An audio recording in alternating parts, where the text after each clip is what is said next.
Welcome to this short podcast on extreme events and climate change. We're going to take a brief look at how we might relate extreme events that are part of our weather to the idea of climate change. Remember that climate might be described as the long-term average of the weather, or, as often been stated, climate is what we expect and the weather is what we get. Let us say that we have the results of an event, it might be the hours of sunshine each June at a particular location, and that we have taken our measurements over a long period of time. We can add these up, divide by the number of observations, and we get a figure for the mean. We can then make a diagram that shows the likelihood of having a particular number of hours of sunshine. The result is what is known as a standard distribution.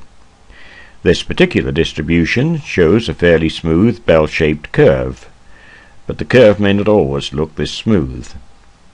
68.2% of observations will fall within a range that is known as a standard deviation, or 1 sigma. 27.2% will fall within 2 standard deviations, or 2 sigma. Only 4.2% will fall in the 3 sigma areas.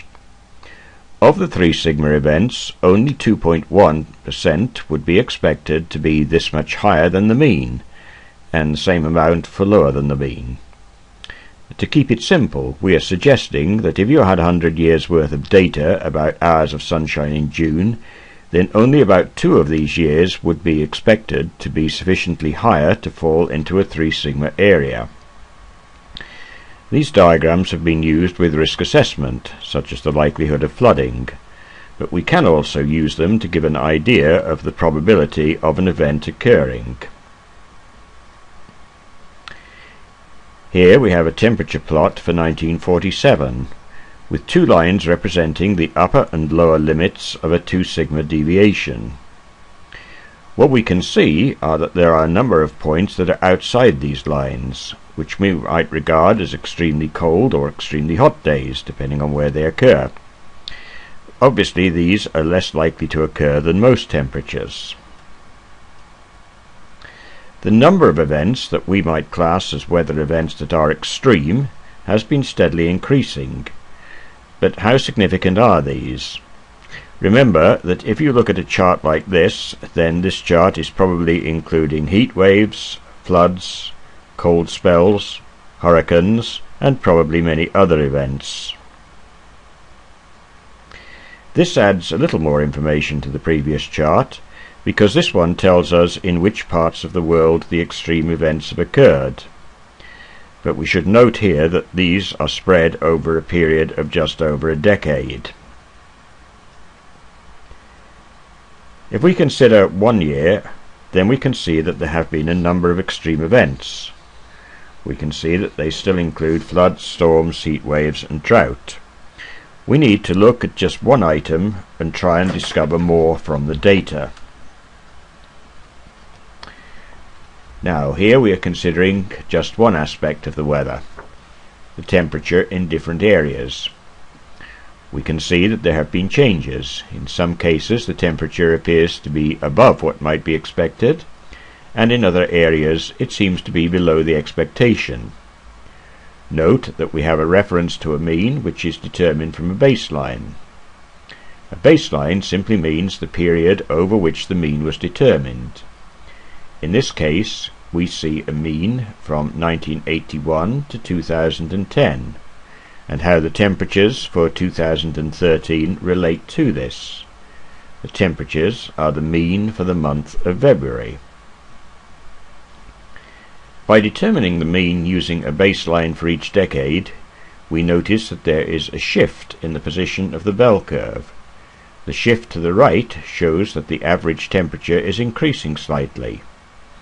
A shift of this nature, whether towards the right or to the left where it would show a colder mean temperature, can be a sign that we are experiencing climate change. Now this shift means that it's going to the right, and so the mean temperature is slowly increasing over the decades. These temperatures are for the Northern Hemisphere winter.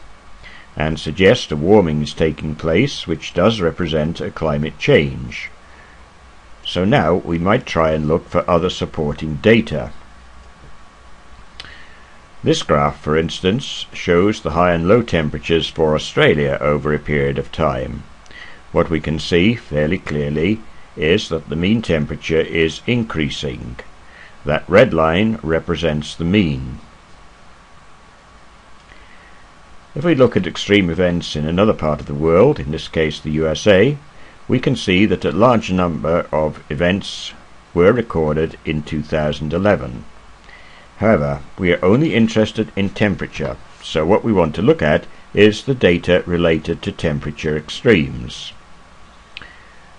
And here we have some of that data, and it is fairly interesting because since the 1970s we can see that the trend has been to an increasing number of record high temperatures, but a decrease in the number of record low temperatures. This would suggest that we have a slow shift in climate that represents a warming period.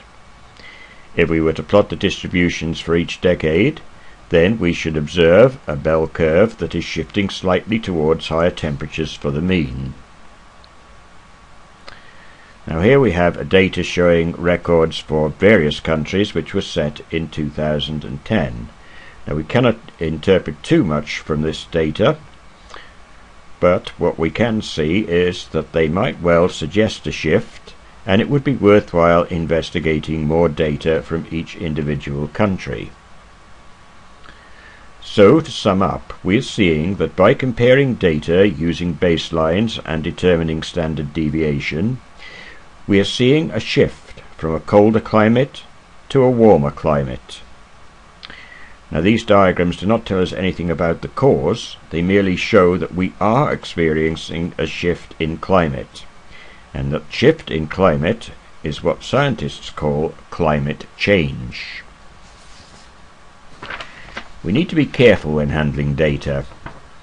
This map shows the risk of flooding along a section of the River Thames in February of 2014. However, you might think about what else can affect the risk of flooding. Rainfall is the obvious answer, but you see there are other influences, and we would include whether there has been any clearance of forests, building of motorways and housing that impedes drainage, whether rivers have been dredged, and whether any other measures have been taken to reduce flooding. So to use flooding as a measure to link to a changing climate would require far more data.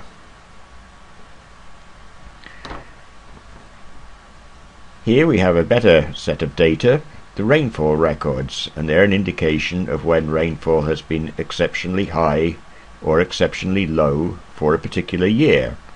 Now there is data here that shows that the 3 years with the heaviest rainfall in the UK over the past 100 years have in fact been recent. In fact, records show that these are the highest for over 200 years. However, looking at the data, we can also see we have had some very dry as well as some very wet years. Think back now to a suggestion made in climate reports. We might expect an increase in the number of extreme events in their number, intensity and duration. So not only are we seeing periods of higher rainfall, what we are also seeing is an increase in the extremes between very dry and very wet years. Given the large number of homes in the UK that have been built in areas with flood risk, then we have good reason to want to know a little bit more about our weather, and if we can link any of this to the global warming that shows a climate shift. This completes our short podcast on weather extremes. Thank you for watching and for listening. For more information, you can follow Parkbench Tutors on Facebook, or you can look us up at parkbenchtutors.com.